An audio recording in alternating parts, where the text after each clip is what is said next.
جی میرے ہسبینڈ نان مسلم ہے، ان کا کلمہ ہے لا الہ الا فضلہ، وہ پیر پرست ہیں، پیروں سے مانگتے ہیں، سجدہ بھی کرتے ہیں قبروں کو. میں بہت پریشان ہوں، آپ بتائیں میں کیا فیصلہ لوں؟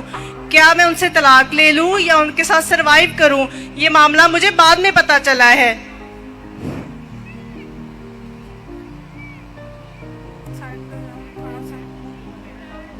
بہن نے کہا کہ ان کے جو شوہر ہے پیر پرست ہے، انہیں بعد میں معلوم پڑا، تو میں کیا کروں؟ آپ اگر ان کی اہلیہ ہے، آپ پہ فرض ہوتا ہے کہ آپ انہیں اسلام کی صحیح دعوت دیں، آپ ان کو قرآن اور صحیح حدیث کی طرف لے کے آئیے.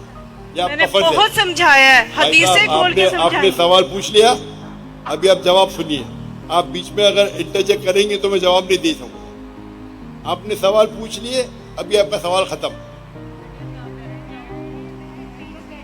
آپ کا فرض ہے کہ آپ ان کو دعوت دیں، اور دعوت دینے کے بعد اگر وہ نہیں مانے تو آپ ان کو الٹیمیٹم دے سکتے کہ آپ اگر شرک کر رہے ہیں تو شرک جو ہے، آپ نے کہا میرے شوہر شرک کرتے، اگر آپ کو یقین ہے کہ شرک کرتے تو شرک کرنا سب سے بڑا گناہ ہے، تو آپ ان کو الٹیمیٹم دے سکتے کہ دیکھو آپ اگر شرک کو نہیں چھوڑیں گے تو میں آپ سے کھلا لوں گی، یا میں جاؤں گی قاضی کے پاس اور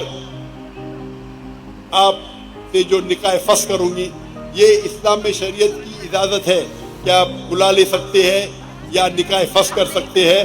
آپ ان کو سمجھائیے، مانتے تو اچھی بات ہے، لیکن اگر وہ شرک کر رہے ہیں اور آپ کو یقیناً پتہ ہے کہ شرک کر رہے تو آپ قاضی کے ساتھ جا کے نکاح فسخ کر سکتے ہیں.